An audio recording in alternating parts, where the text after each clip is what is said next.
Salut à tous, on se retrouve aujourd'hui pour une nouvelle vidéo de test avec aujourd'hui un Vivo Z5X, un smartphone qui n'est pas vraiment destiné pour le marché français qui est vendu qu'en Chine. Vous le trouvez principalement sur AliExpress. Un téléphone qui coûte pas trop cher, qui peut être intéressant mais qui a des contraintes. On va le voir tout de suite durant ce test.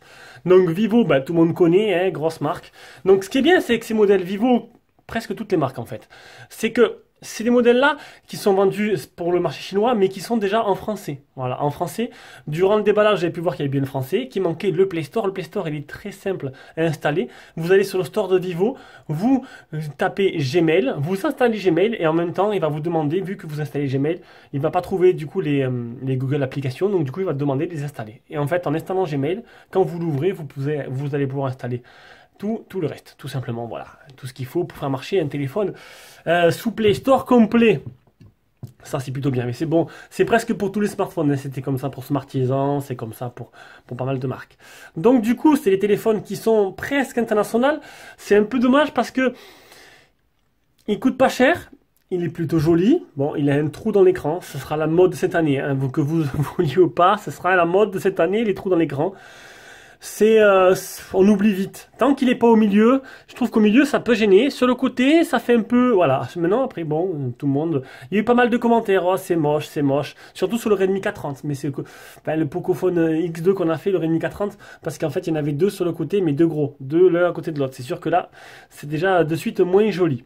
Allez, on passe au design et aux caractéristiques. Donc, mis à part ça, je vous mettrai un lien d'achat dans la vidéo et dans la description de la vidéo. Et que c'est un téléphone qui coûte. Alors, il existe en plusieurs versions, mais sur AliExpress, vous trouvez que la 6. Voilà, ils vous disent, ils vous appâtent avec la version 4 Go, pas cher à 130 €, je crois. Et en fait, vous pouvez choper que la 6. Voilà, c'est le premier prix. 150, 160 € ce téléphone. Ce qui peut être intéressant ou pas. Et comme je l'ai dit, le design et les caractéristiques, donc on aura un écran full screen du coup avec un petit trou qui n'est pas assez discret quand même dans l'écran, un écran perforé, donc une dalle du coup IPS, hein, AMOLED, comment dire, les dalles perforées AMOLED Samsung à la monopole. Donc là, si, il commence un peu à lâcher du lest un peu, mais bon. Donc on aura des bords qui sont, ma foi, pas des plus fins qui se trouvent. Après, c'est un téléphone qui est plus dans le low cost de chez Vivo. Mais je trouve que pour ça, c'est plutôt correct. Donc là, vous avez vu? Vous n'avez même pas vu. Hein. C'était la reconnaissance faciale. On remarque même pas que... Allez, pour activer. Non, ça, je m'en fous. Donc, le seul truc, c'est que en fait, il y a les bords. Donc, ils s'arrêtent là, en fait. Et après, il y a la coque qui dépasse. Alors, je sais pas, vous allez voir comme ça, voilà. La coque, elle dépasse quand même pas mal. C'est un peu dommage. Mais bon, vu qu'il y a une grosse batterie dedans, il faut bien la loger. Dimension 77,3 de large sur 162,39 de haut sur 8,85 mm d'épaisseur pour un poids de 204 grammes. Alors oui, pour ceux qui me suivent, qui me connaissent bien, j'avais avec le Meizu 16S, je l'ai toujours, hein. D'ailleurs il est à vendre, il faut que je le mette à vendre là. Là, ça y est, j'ai changé. Je me force, je change. Ça y est, c'est là. 2020, je change de téléphone. Et les 200 grammes, je trouvais ça très lourd. C'est sûr, quand tu as un Meizu 16S à 160 grammes, tu te dis merde. Et en fait, non, je me suis habitué. Là, j'ai le Realme X2 Pro, que je vais prendre un nouveau téléphone perso parce que, franchement, il a tout. Il a tout pour lui. Et bon, voilà, on fait avec. Là, 200 grammes, du coup, ça me paraît pas super lourd. C'est utilisable. J'utilisais... le temps qu'il fallait. Donc du coup, voilà, tous les jours avec, c'était plutôt intéressant, hein, ce téléphone. Donc il existe en deux couleurs, en noir et en vert. Donc moi j'ai la version verte, c'est assez joli à l'arrière, on verra ça après. On a un écran de type IPS en taille de 6,53 pouces, définition 1340 x 1080, donc du Full HD+, et 83,62%, ce que prend l'écran par rapport à la surface totale du téléphone. Au-dessus, là-dedans, dans ce petit halo, on aura un appareil photo 16 mégapixels avec une reconnaissance faciale qui est démoniaque. Hein. On voit même pas la différence. Ah, vous allez voir, hop, hop. Là, hop, verrouillé. déverrouillé. Voilà, ça marche du tonnerre. En dessous, on aura le premier petit problème, enfin, petit problème, oui, à l'heure où on est, on n'a pas de type C. C'est très très dommage. Pas de type C, seulement du micro USB. Bon, ben ça m'étonne pas chez Vivo, les low cost, c'est toujours comme ça chez eux. Le haut-parleur, le port jack.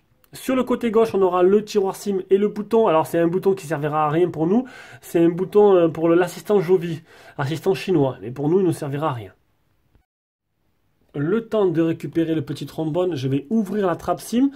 Dans cette trappe SIM, on aura le combo magique, le combo max, hein, tout simplement. Et ouais, ça c'est vraiment bien. Double nano SIM et emplacement carte SD pour étendre la mémoire de stockage. Et ça, c'est le must. Voilà, ça c'est vraiment pas mal d'avoir ça en plus. Ça devrait être pour moi sur tous les téléphones d'origine sans problème. C'est pas le cas. Donc, bon, on continue notre tour d'horizon avec bouton power, bouton volume plus moins. À l'arrière, on aura une coque avec des reflets plutôt jolis. Bon, mais maintenant c'est standard un peu. Le capteur d'empreinte, alors capteur d'empreinte qui marche très très bien, aussi bien que le déverrouillage facial qui est très rapide.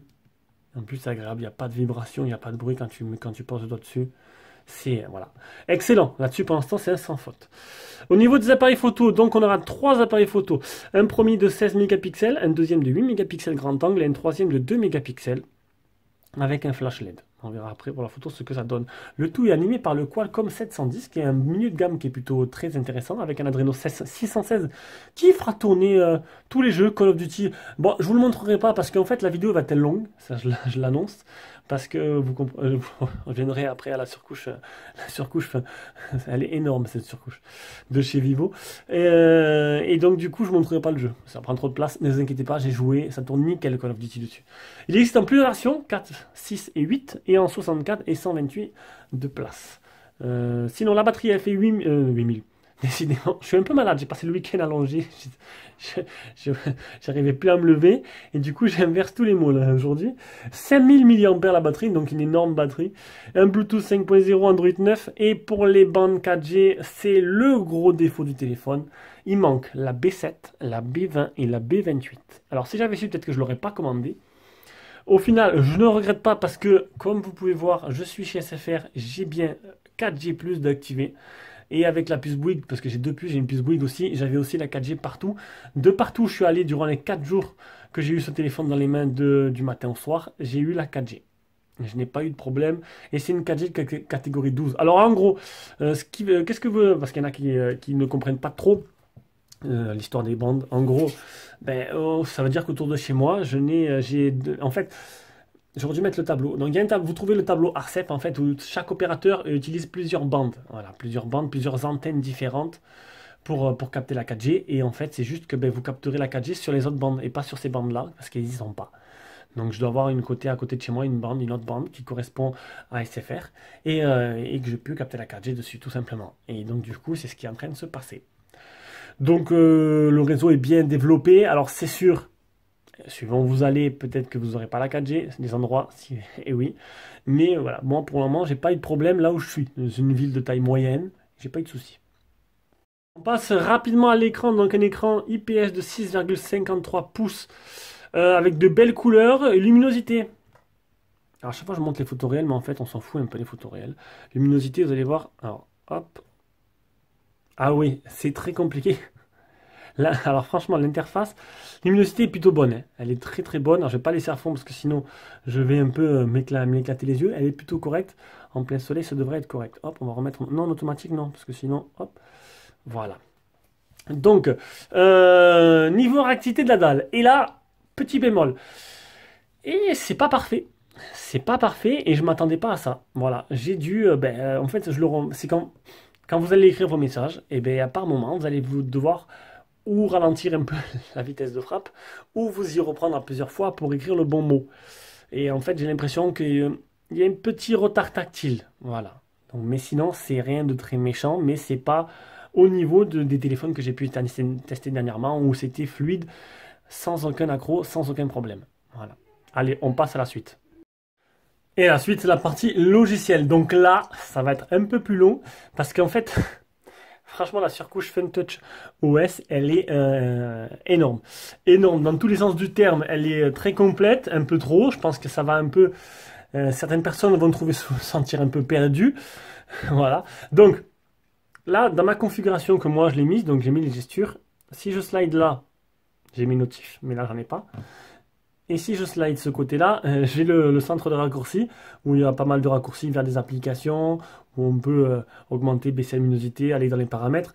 Et normalement c'était là. Voilà, normalement c'était là d'origine, mais du coup je l'ai déplacé là. Oui, on peut, vraiment c'est paramétrable, mais un truc, attendez, hop, j'ai trop mis de luminosité.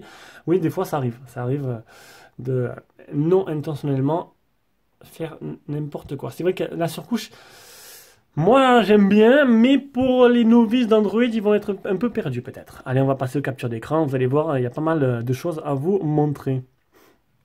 Alors, on va revenir en arrière. On va commencer par le Antutu. Le Antutu 215 381. Le test de chauffe 32 degrés, ce qui est plutôt très bien. On verra tout à l'heure ce que ça donnait en Call of Duty. L'écran 10 touches, j'ai oublié de le préciser tout à l'heure. Le PC Mark, c'est 1726. Les premiers Geekbench, le deuxième Geekbench. Et les certifiés que L3, vous n'aurez pas l'HD sur les applications de streaming de type Netflix, Amazon Prime et voilà, et MyCanal. Il y a 2 malwares qui infectent la ROM et 2 applications système en plus. On aura un store de thèmes, donc là, bon, ouais, voilà, un store de thèmes tout simplement. On aura une suite logicielle de sécurité. On aura alors des aperçus flottants si vous voulez ou pas, suivant les applications, vous pouvez même choisir après.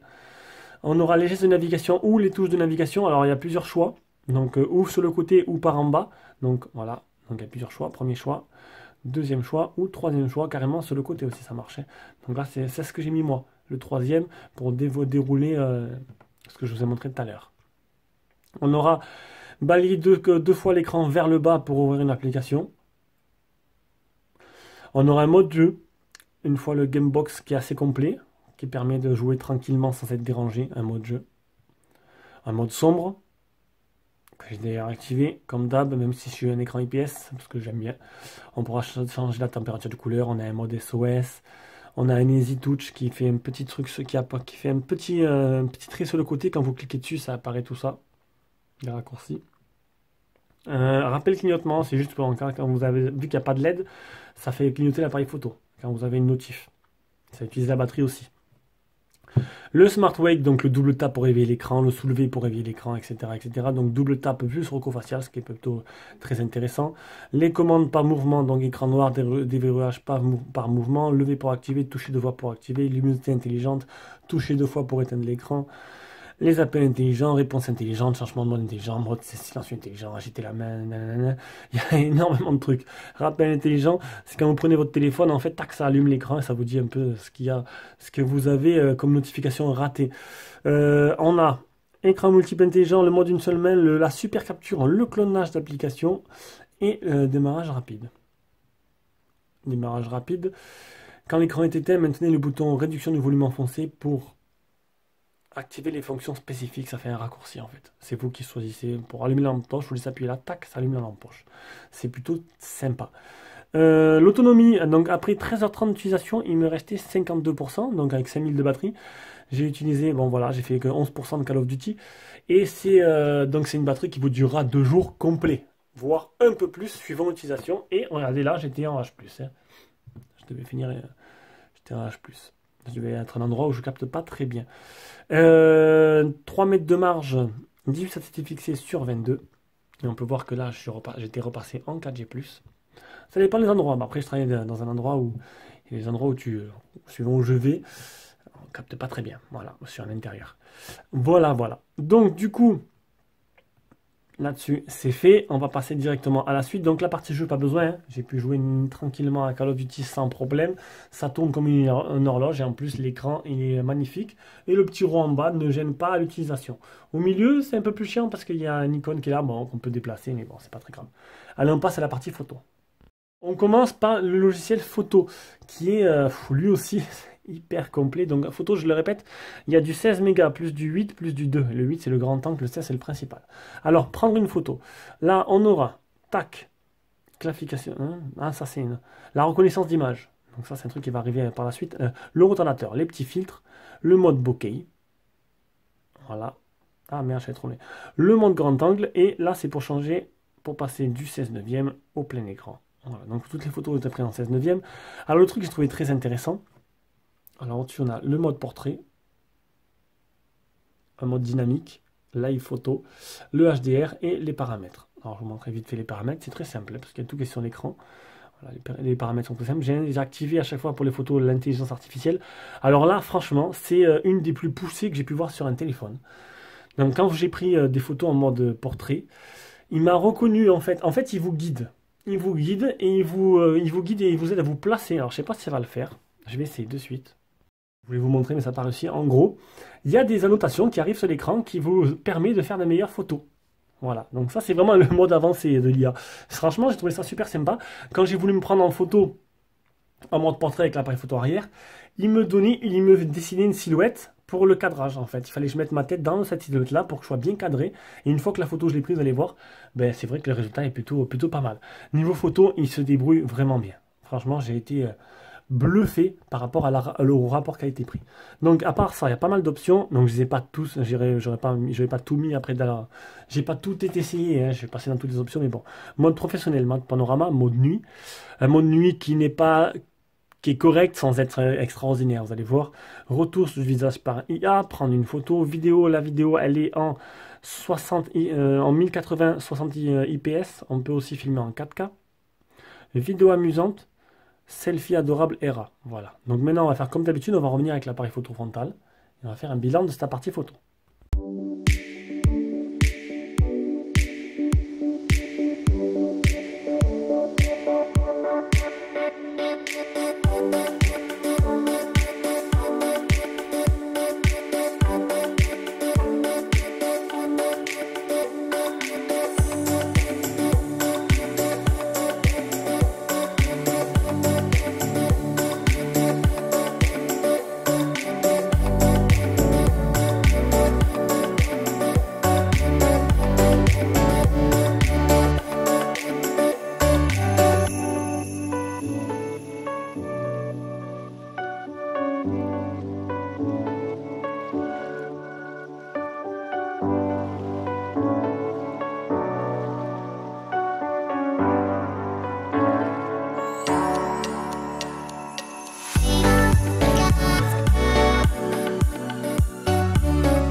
Donc voilà, de retour avec cet appareil photo frontal, l'appareil photo frontal de 16 mégapixels. Ça vous permettra de voir un peu ce que ça donne en qualité vidéo et en capture du son. Donc niveau photo, j'ai été agréablement surpris, comme je vous l'ai dit, pour le tarif du téléphone. Les photos sont très jolies. En pleine condition, mais en bonne condition, bien sûr, c'est beaucoup mieux à chaque fois.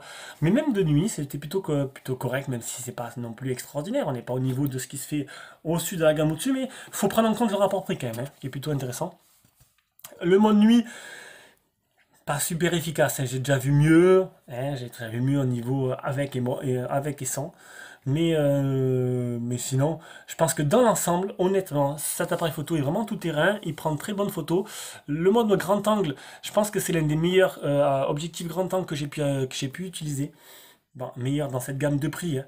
Là, franchement, même les photos grand angle, elles sont jolies, elles sont pas floues sur les côtés, et elles sont vraiment exploitables. Non, conquis par la qualité photo de ce petit Vivo Z5X. Allez, dernier chapitre de ce test, le son. Le son communication qui est très bon. On va maintenant écouter le son du haut-parleur.